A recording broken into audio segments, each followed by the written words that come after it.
Bismillahirrahmanirrahim. Bismillah, alhamdulillah, wassalatu wassalamu ala rasulillah Sayyidina Maulana Muhammad bin Abdullah wa ala alihi wa sahbihi wa man tabi'a sunnatahu wa ittaba bihudah.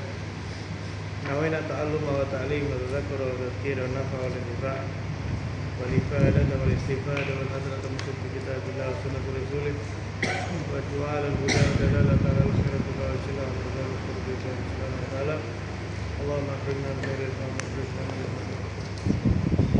Baik, karpet ada sama orang yang gimana ini?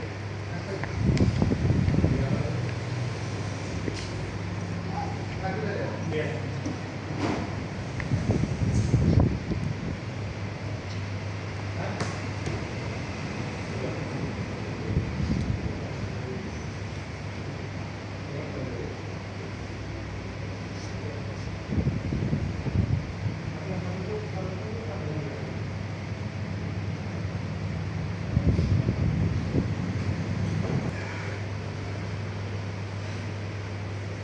Setelah bertahun-tahun ya, mungkin ada yang ikut dari awal ya, seperti Alwi mungkin dari awal. Mas Joni, Mas Ridwan ikut dari Bapak Pak awal. Toharo masih bersuci ya? Berapa tahun itu berarti? Insya Allah 3 tahunan ada ya. Mas Bayu dari mana dulu? Saya baru Sholat apa sebelum sholat? sebelum sholat saya. Sebelum sholat ya, berarti Setengah Pak. awal-awal juga. Dan beberapa hadirin ya dengan bermacam-macam. Kemudian pengen kita kaji barokah. Insyaallah kita hari ini sebetulnya Muqaddimah Hadramiyah ini nggak selesai di sini gitu ya. Bahkan di buku terjemah itu kan cuma sampai bab puasa kalau nggak salah ya. Ya di terjemahnya itu sampai bab apa terakhir? Haji aja tuh. Bab haji aja ya. Itu juga nggak semuanya. Akikoh, Akikoh. kurban pada ada kan? Oh ada. Oh. Sebetulnya itu nanti ada di beberapa redaksi lain dengan kitab yang sama. Itu masih ada lanjutannya sebetulnya, tapi yaitu di bab muamalah. Bab muamalah. Bismillahirrahmanirrahim. Qala musannif rahimahullahu taala wa nafa'ana bihi wa bi ulumihi fid dharain amin. Sebagai pembahasan terakhir dalam kitab Muqaddimah Hadramiyah ini, musannif rahimahullahu taala melanjutkan setelah kemarin apa kaitannya dengan pembahasan sebelumnya. Pembahasan sebelumnya menjelaskan tentang akikoh, yang mana akikoh itu kan secara bahasa berarti apa? Rambut seorang anak kan gitu. Rambut anak bayi yang baru lahir itu namanya rambut apa? Rambut akikoh. Nah, bersambung dengan hal itu, maka di sini beliau membahas tentang apa? Tentang rambut juga dan beberapa hal yang lain. Beliau mengatakan wa yahrumu taswidu syayb wa waslu sya'ri wa taflijul asnan wal washam wal hinna lirajul bila ajal. Yaitu diharamkan hukumnya yang pertama yaitu taswidu syayb, menghitamkan daripada uban.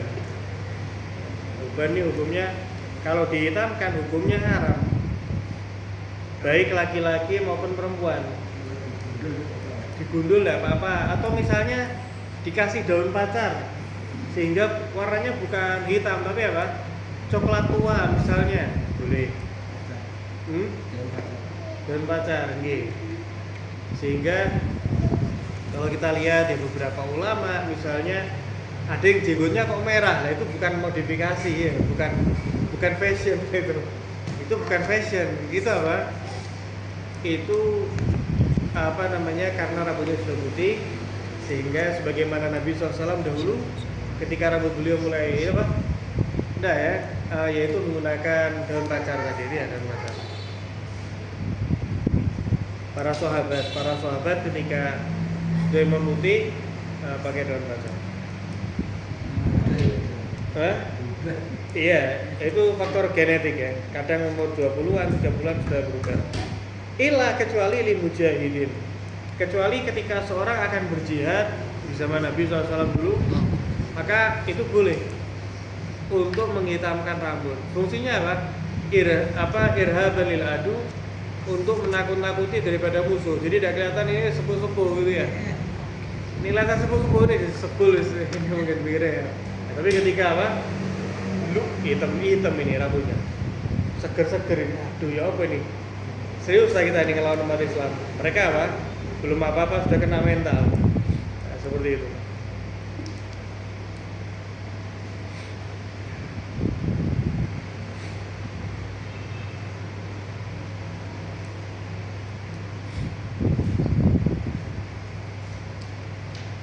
Tapi menurut Imam Romli mengatakan bagi perempuan boleh mewarnai rambut dengan hitam dengan seizin suaminya ya. Dengan seizin suaminya. Pendapat Imam Romli. Kenapa? Karena itu termasuk hiasan daripada seorang wanita. Gitu ya, jadi kelihatan masih gadis terus gitu ya. Awas syar. Yang pertama diharamkan apa? Menghitamkan rambut.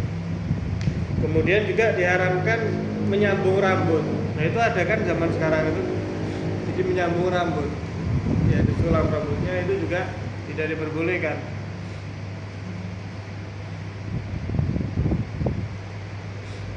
Jika dirambut dengan apa? Jika disambung dengan rambut manusia atau rambut daripada najis, ya. Begitu juga kalau disambung dengan sesuatu yang suci, bukan rambut manusia, tapi tanpa seizin suami, itu pun hukumnya juga apa? Tidak boleh. Jangan deh, sini deh.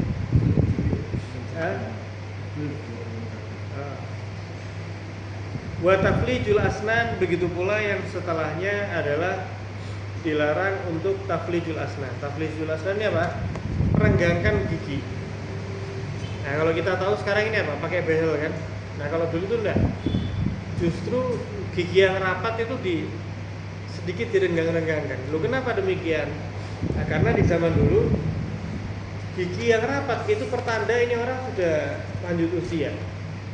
Sehingga untuk terlihat ini masih usianya nggak begitu tua, itu giginya ada yang direnggangkan antara yang satu dengan yang lain.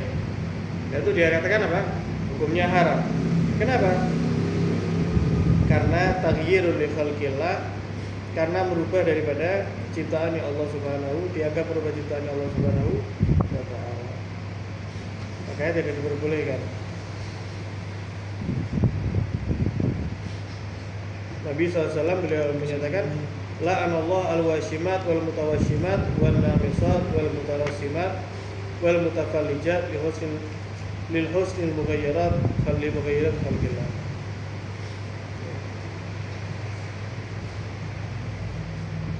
Allah Ta'ala mengutuk ya, melaknat orang yang membuat tato atau orang yang minta dibuatkan tato, orang yang mencabut bulu matanya ya, atau orang yang diminta dicabut bulu matanya, dan orang-orang yang merenggangkan gigi demi kecantikan, padahal itu merubah ciptaan Allah Subhanahu wa ta'ala.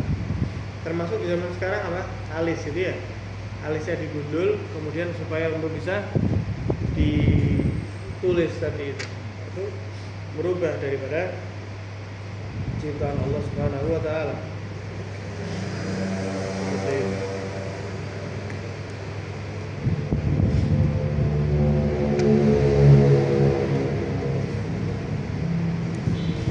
Kecuali memang lah kalau pakai behel bagaimana?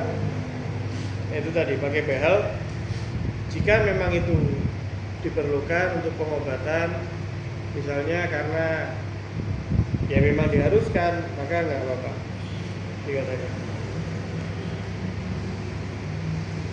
Atau misalnya bahkan dikatakan oleh ulama ada gigi apa namanya? Gigi gingsul ya. Gigi gingsul pun selama dia tidak mengganggu tidak boleh dicabut. Kenapa? Karena itu dianggap merubah daripada apa yang Allah Ta'ala ciptakan untuknya. Kecuali kalau memang mengganggu, lah itu boleh untuk dicabut. Ya, sebagaimana ketika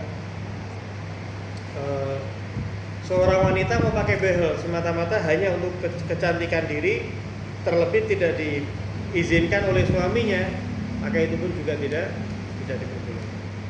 Tapi sekali lagi kalau memang tujuannya untuk kesehatan, maka diberi keringanan oleh syariat.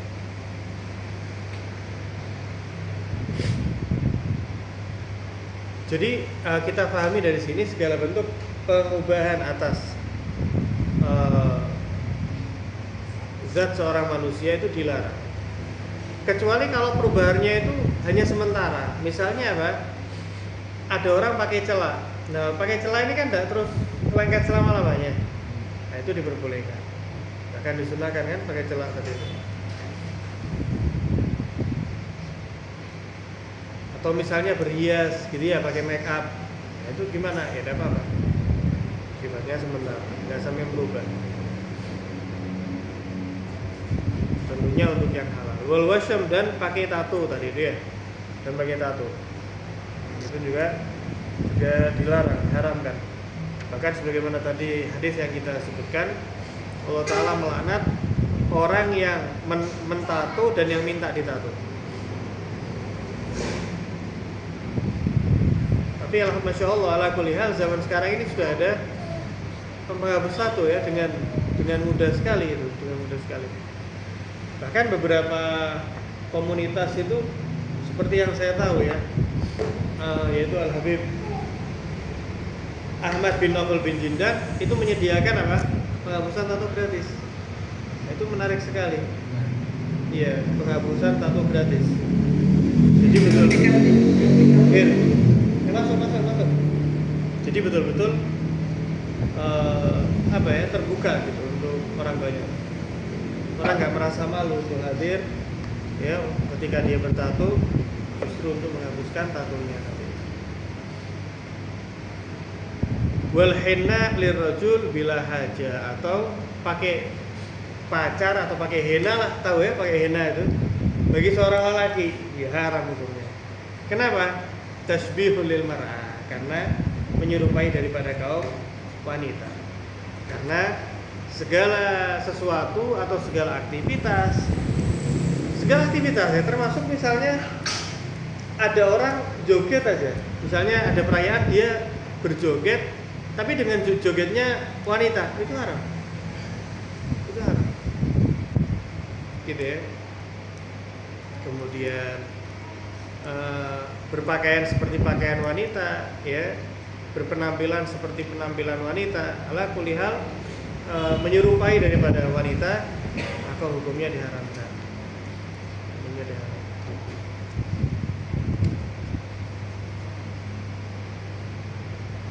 Karena Allah Ta'ala melaknat juga seorang kaum lelaki yang dia tadi itu menyerupai perempuan, atau seorang perempuan yang menyerupai daripada kaum lelaki.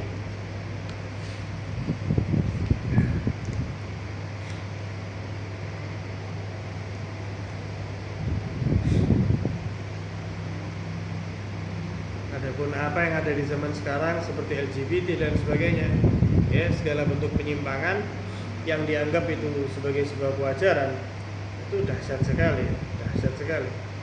Untung kita ini umatnya Nabi Muhammad SAW.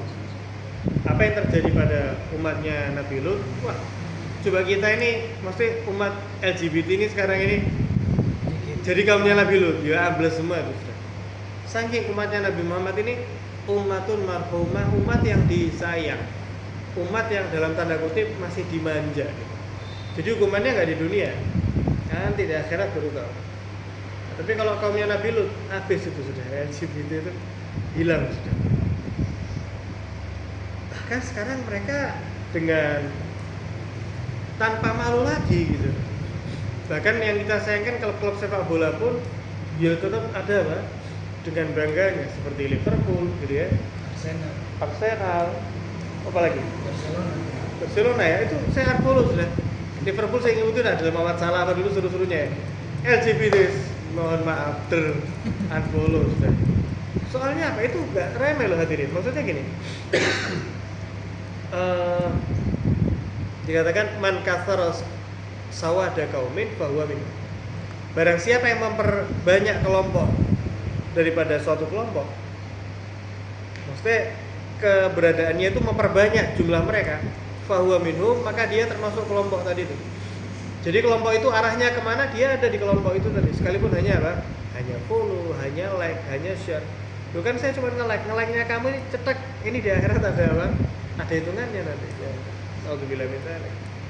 Maka dari itu di unfollow ya kalau masih follow Cari aman. dengan berat hati. Ya saya dengan berat hati. Liverpool nah sekarang sudah begitu inilah. Dulu kan lagi bagus-bagus ya. Saya unfollow. Dan apapun ada kaitan dengan LGBT unfollow. Alhamdulillah misalnya. Kemudian karena kitab ini sudah selesai, jadi intinya segala bentuk daripada pengubahan atas ciptaan Allah itu hukumnya tidak diperbolehkan. Termasuk misalnya apa? Dikatakan oleh ulama ada yang jarinya lebih. Orang normal jarinya 10 ini 11. Boleh dipotong? Enggak. Kecuali jika memang apa? Itu mengganggu atau menjadikan penyakit dan lain sebagainya. Itu baru. Tapi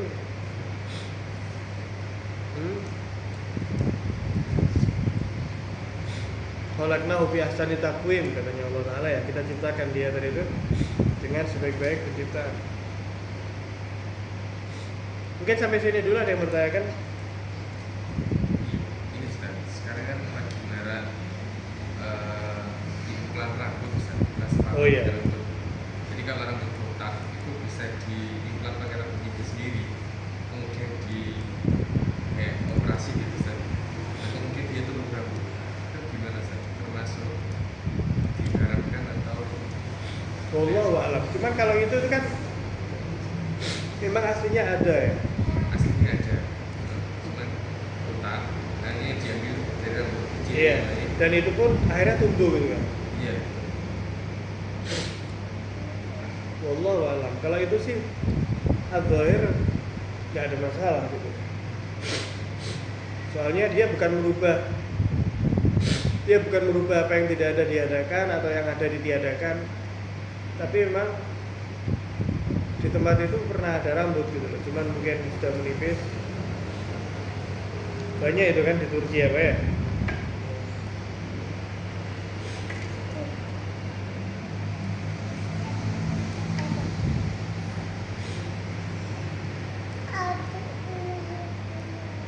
Ada lagi mungkin.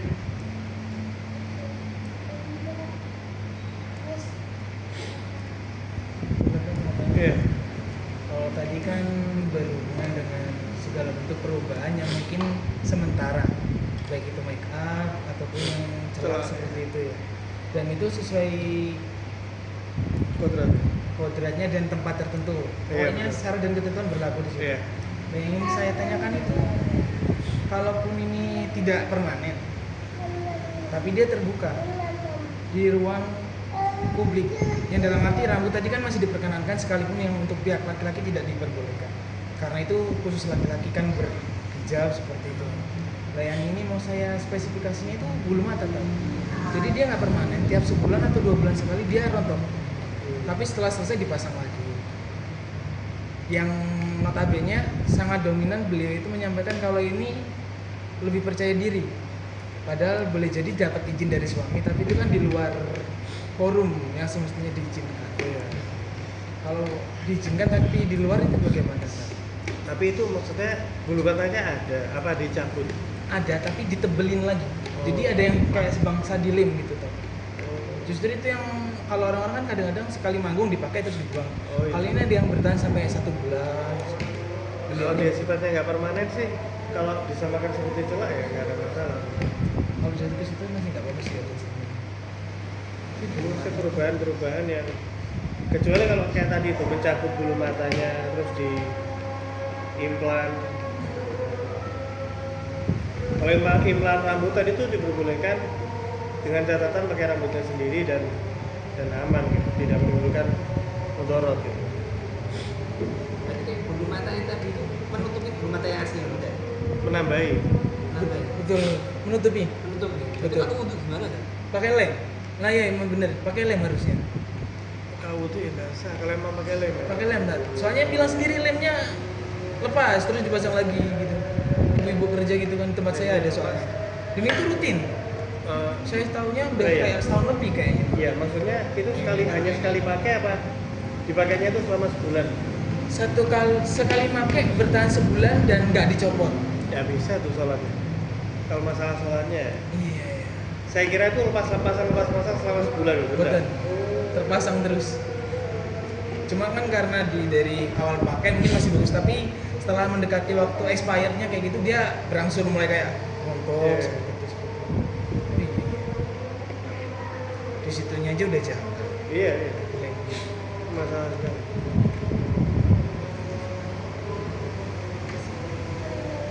Jadi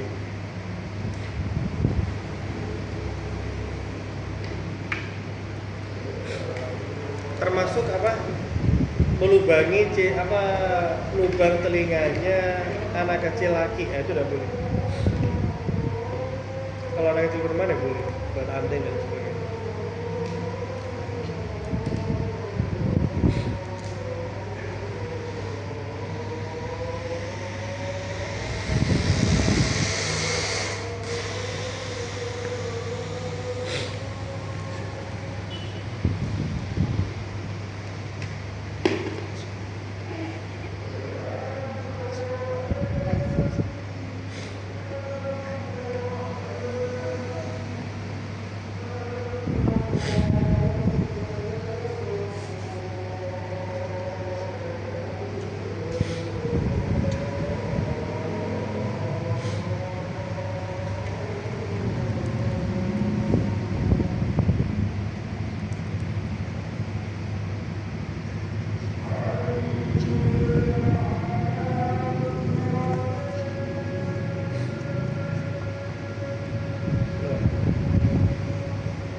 Kemudian disebutkan juga di sini apa yang sebenarnya kita bahas juga sedikit kemarin, disunahkan untuk anak itu diberikan nama yang baik ya. Dan sebaik-baik nama itu yang ada abdunya atau adu ya, ma'ubida muhammidah kata Nabi. Itu Abdullah, Abdurrahman, Abdul Rauf, Abdul Karim, ya, Musamad dan sebagainya. Atau yang ada hamdunya, ya, Muhammad, Ahmad, Hamid, Mahmud dan sebagainya. Dan ada salah satu riwayat Nabi SAW beliau menyatakan, barang siapa yang punya atau dikaruniai 3 anak lelaki dan nggak ada satupun di antara mereka yang namanya Muhammad, maka dia telah menjauhkan dirinya dari saya. Aku Jafani, berarti dia kok bahasa Tuban apa? Jota. Orang dikasih Allah Ta'ala punya anak 3, satu pun ada yang namanya Muhammad. Oh ini saya dijota berarti jota saya. Jadi, dan nama Muhammad ini ketika ada dalam diri seorang anak luar biasa. Kalau di Indonesia ini Masya Allah ya, nama-nama awal-awalnya rata-rata Muhammad. Muhammad ini. Karena nama itu kan apa namanya, panggilan yang setiap dipanggil itu menjadi doa untuk anak tersebut gitu. Sehingga Nabi Muhammad SAW itu bernamakan Muhammad. Beliau diolok-olok seperti apapun, beliau tetap Muhammad sebagai seorang yang terpuji.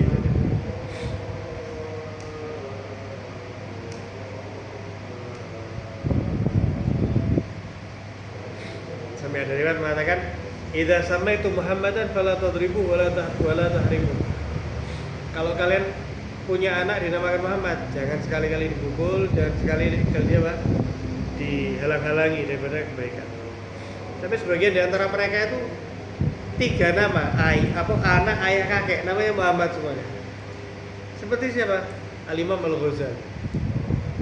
Anaknya Al-Ghazali Hamid dan Muhammad lagi. Nah beliau Muhammad bin Ahmad Al-Ghazali. Jadi Muhammad bin Muhammad. Al-Imam Al-Ghazali. Dan dengan nama itulah kelak orang akan dipanggil.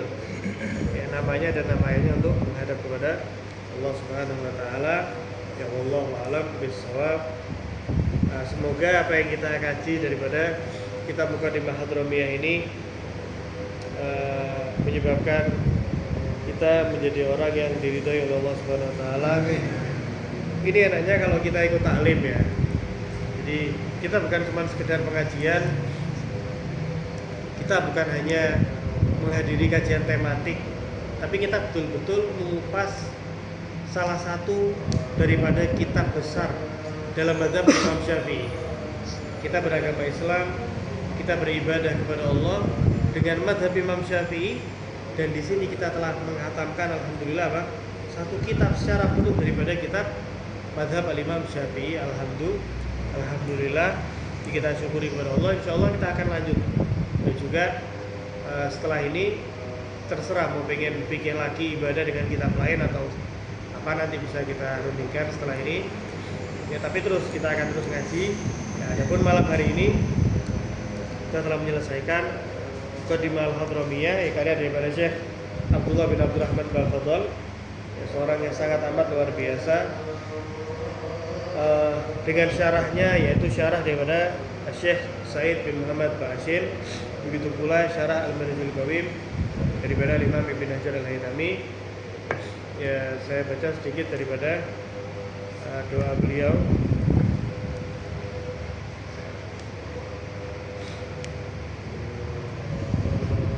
Ya Rabbana taqabbal minna innaka antas samiul alim wa tub alaina innaka antat tawwabur rahim. Subhana rabbika rabbil izzati amma yasifun wa salamun alal mursalin walhamdulillahi rabbil alamin. Sallallahu ala sayyidina Muhammadin wa alihi wa sahbihi wasallam. Kullama dzakaraka wa dzakara dzakirun wa ghafla an dzikri wa dzikril ghafilun. Adada khalqik wa ridha nafsik wa zinat arsyik wa muntaha ilmik wa ayatik ya rabbal alamin amin. Bismillahirrahmanirrahim. Bismillahirrahmanirrahim. Abdullah bin Abdurrahman Al-Fadl Al-Syekh Sayyid bin Muhammad Karim Al-Shin. Bismillahirrahmanirrahim. Ibn Hajar Al-Haytami. Ibn Abdurrahman.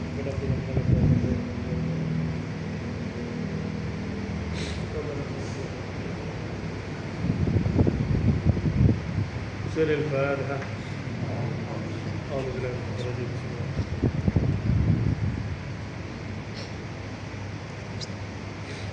Nanti kitab ini khatam ya, tepat pada tanggal 22 Safar 1448 Hijriah atau 5 Agustus 2025. Dan menjadi manfaat yang besar bagi kita. Amin ya rabbal. Gimana Pak? Abu Kasan. Kapan? Rabu depan gitu. Iya. Iya betul. Nah berikutnya ini kita membahas tentang fikih sosial atau tema hari ini yaitu apa? Child free. Sama apa judulnya? Sama apa? Aborsi. Aborsi ya. Iya.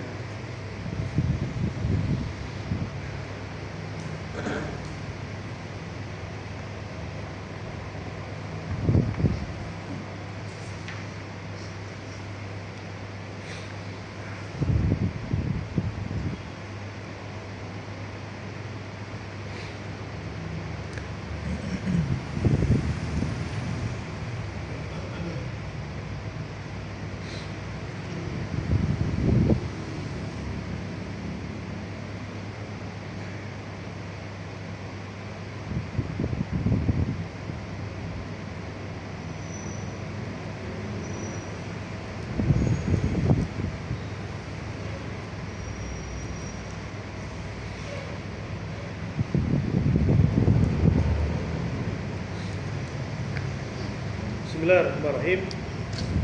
Berikutnya adalah pembahasan tentang child free atau ketika seseorang menolak memiliki anak keturunan. Nah ini permasalahan yang beberapa tahun terakhir ini dikupas kembali, yang ternyata Al-Alamah Al-Muhaddits Syekh Sayyid Ali Al-Habib Muhammad bin Alwi Al-Maliki, beliau telah membahas dalam kitabnya ini Adabul Islam fi Nidhamil Usrah tentang apa? Child free tadi itu. Nah, di sini menarik sekali beliau memaparkan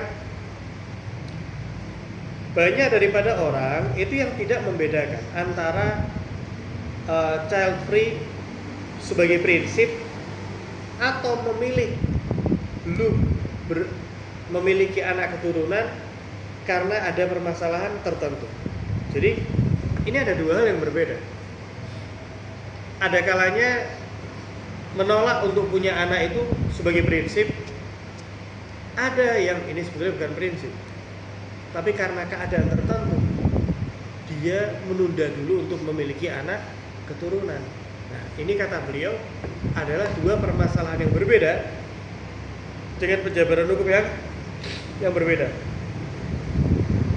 Pertama yang beliau bahas terlebih dahulu tentang ketika seorang menganggap child free ini sebagai prinsip hidupnya. Ya enggak, ya saya emang dari awal apa? Gak mau punya anak. Nah, ini kata beliau, anna fikrata tahdidin nasal kama bda fikratul ilhadiyah qabisa. Adalah pemikiran orang-orang ateis yang jelek sekali. Gitu ya. Bahkan ini adalah tipu daya daripada Zionis, kata beliau. Nah, yang mana telah tertipu banyak daripada orang-orang yang terkena fitnah yang mereka tadi dinisbatkan kepada agama. Yakni apa?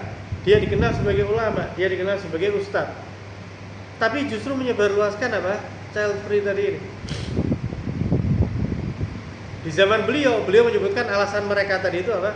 Mereka beralasan menyatakan, tidak apa-apa, kita harus menahan daripada punya anak. Lu kenapa demikian? Ya, supaya menjaga agar ekonomi negeri ini tetap stabil.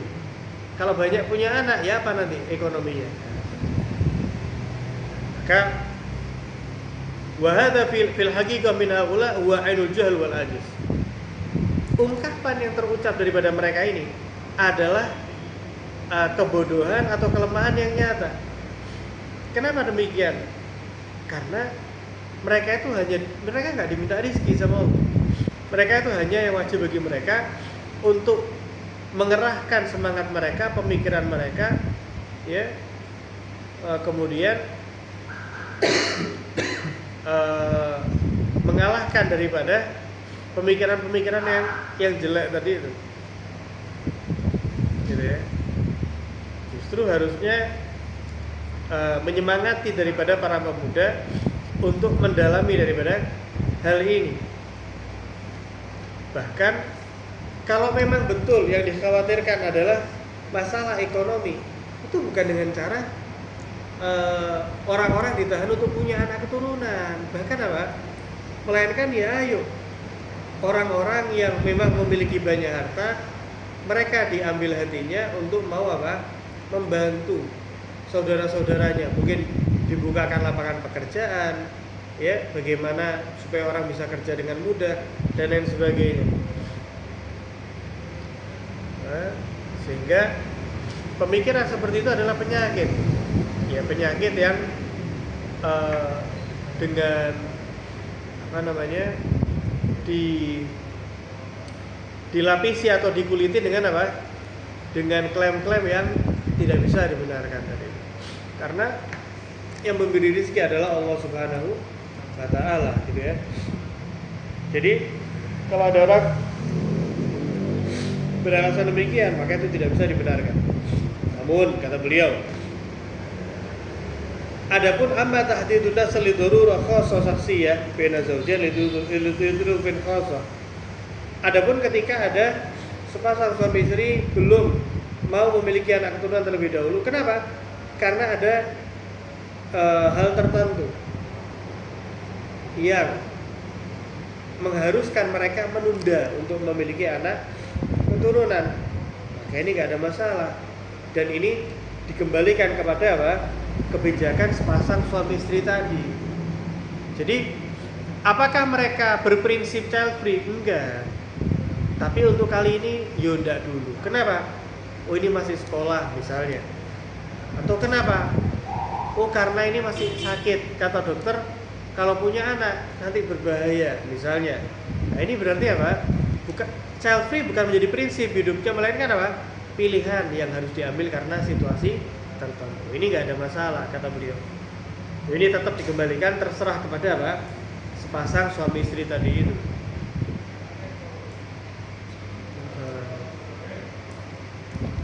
Oh iya.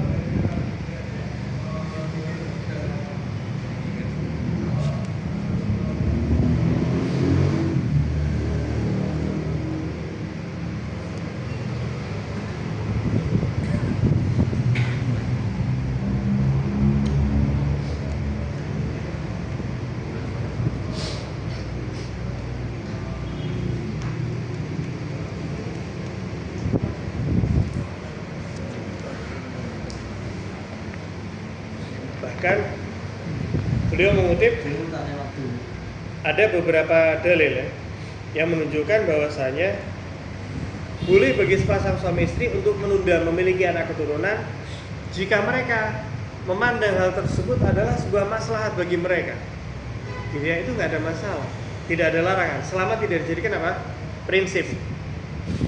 Di antaranya salah seorang Ansor menyatakan kepada Nabi Shallallahu Alaihi Wasallam, ya Rasulullah, saya punya budak perempuan. Nah, di zaman dahulu budak perempuan itu kan orang biasa ya punya budak perempuan ya, karena dia sama seperti ya dia harta gitu. Budak itu harta, sama kayak orang punya sepeda motor, sama kayak orang punya apapun itu daripada barang. Kemudian dia bilang, innali jariyah atuf 'alaiha wa ana akrah an tahmil. Ya Rasulullah, saya ini punya budak, gitu ya. Nah, budak ini kan boleh didatangi oleh pemiliknya. Tapi sahabat Ansor ini mengatakan, tapi saya ini nggak mau ya Rasulullah kalau dia ini hamil, kata sahabat ini. Maka kata Nabi SAW apa? I'zil anha in syi'ta. Nah, dulu itu hadirin sebelum ada, mohon maaf kalau sekarang ada pelindung gitu ya, daripada apa? Supaya tidak hamil. Dulu itu ada bahasa namanya azl. Azl itu apa? Mohon maaf, ketika hendak klimaks ya, air maninya tadi itu apa? Tidak dikeluarkan, gitu ya. Ya ini dikeluarkan di luar daripada perempuan tadi. Nah, kata Nabi, izil anha in syi'ta. Ya azl aja kalau kamu menghendaki apa? Azl. Fa innahu sayatiha ma qudira laha. Karena kalau kamu azl, ya ini berarti apa? Tidak membuahi budakmu, maka ya akan terjadi pada budakmu tadi itu apa yang Allah Ta'ala takdirkan. Maksudnya apa? Kalau dari takdir hamil dia bakal hamil, tapi kalau dari takdir hamil dia bakal hamil, kata Nabi. Wes beberapa bulan kemudian sahabat ini kembali ke Nabi mengatakan, ya Rasulullah, innal jariyah qad hamalat. Kata Nabi, budakku hamil. Kata Nabi apa? Akhbartuka, kan sudah saya bilangi. Tapi sudah ada ikhtiar azal kan. Mohon maaf, azal itu zaman sekarang kayak orang pakai kondom gitu ya. Tapi itu azal dengan cara dicabut. Nah, saya sudah kasih tahu kan, tapi akhbartuka, tapi saya ngingetin ke kamu. Annahu sayatiham aku dirola. Sekalipun kamu azal pun, ya akan terjadi pada budakmu tadi itu apa yang Allah Ta'ala takdirkan. Kalau ditakdirkan bakal hamil, ya bakal hamil. Kalau enggak ya enggak. Maksudnya mal syahid atau objek pembahasan kita dalam hadis barusan apa? Nabi membolehkan gitu, hal tersebut Nabi membolehkan. Kemudian ada lagi Nabi SAW ketika ditanya oleh salah seorang sahabat ya, tentang azal tadi itu, maka kata Nabi, "Izilu aw la ta'zilu." Tidak apa-apa. Izilu, kamu mau azal atau kamu tidak azal, ya kamu mau cabut atau tidak.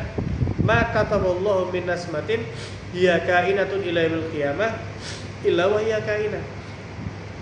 Kamu mau azal atau tidak, kalau Allah Ta'ala sudah mentakdirkan bakal tercipta anak daripada dirimu, maka dia bakal apa? Maka dia bakal ada. Maka dia bakal terjadi. Ya. Mesti nggak ada masalah, bebas. Yang penting bukan prinsip ya, bukan menjadi prinsip, tapi apa?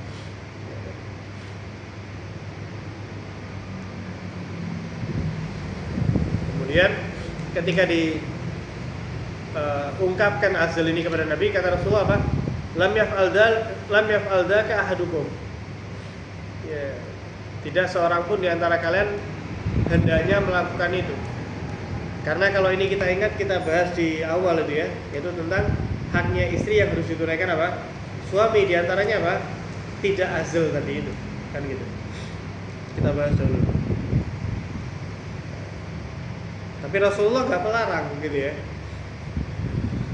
Fa innaha laysat nafsun makhluqah illallah khaliquha. Karena tidak ada satupun jiwa yang tercipta melainkan Allah Ta'ala lah yang menciptakan tadi.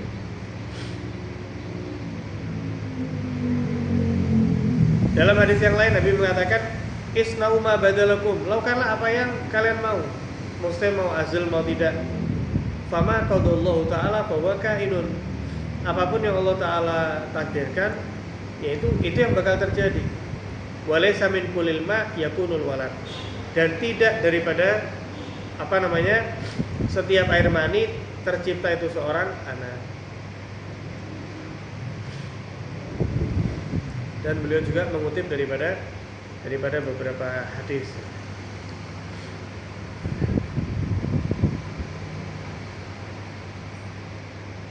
Jadi seperti itu.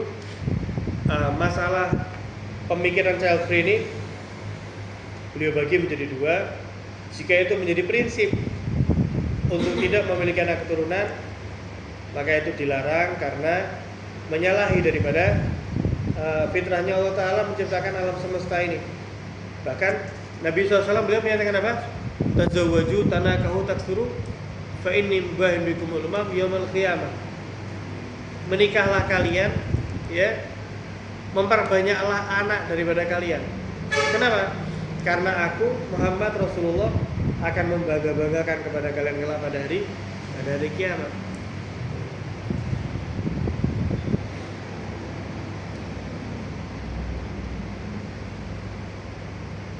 Kecuali kalau tadi itu ya memang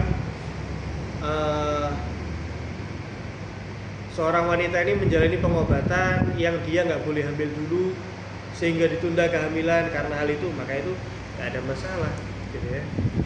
Tapi kalau dengan pemikiran sebagai prinsip child free semata-mata takut akan rezeki, maka ini termasuk bagian daripada pemikiran jahiliyah kata beliau. Dan ini adalah bentuk suudzon sama Allah Subhanahu wa Ta'ala. Gitu ya, suudzon sama Allah Ta'ala.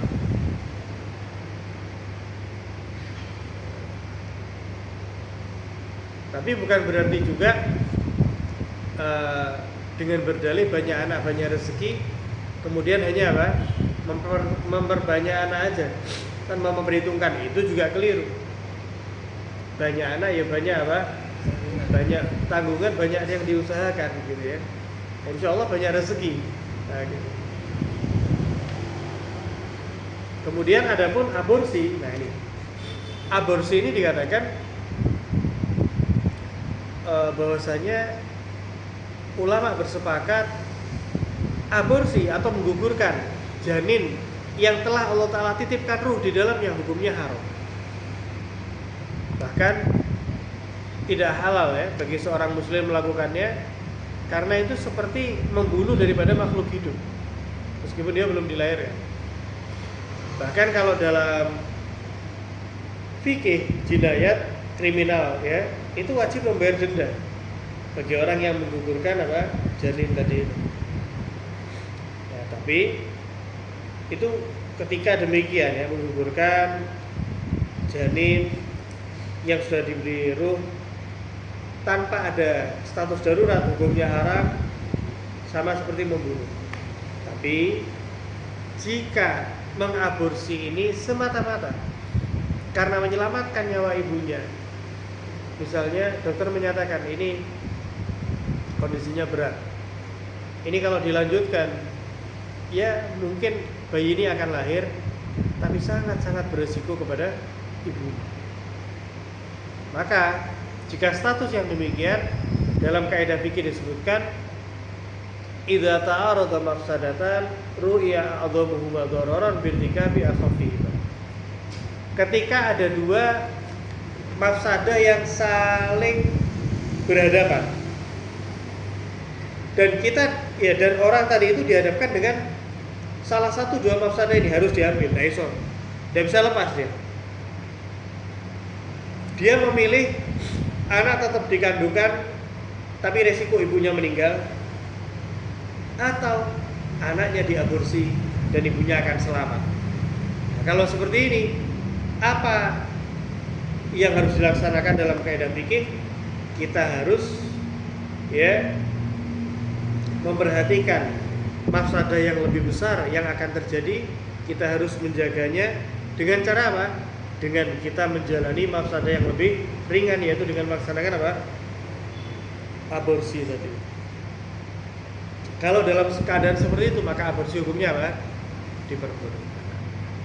Nah, sekalipun naudzubillah min dzalik, anak zina itu satu hal, tapi membunuh janin terlebih yang sudah diberinya oleh Allah itu hal yang berbeda.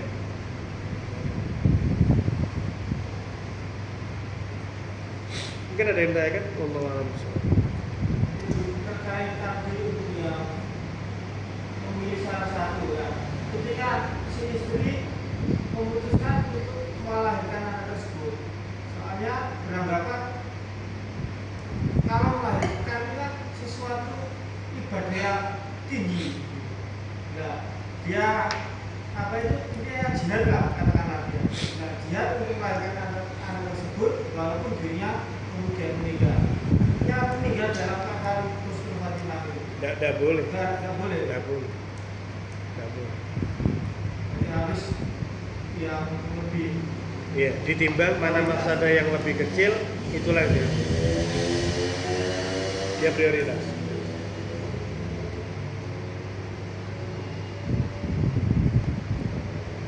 Ada lagi mungkin?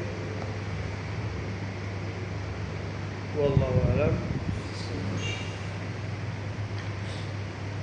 Belum, kayaknya.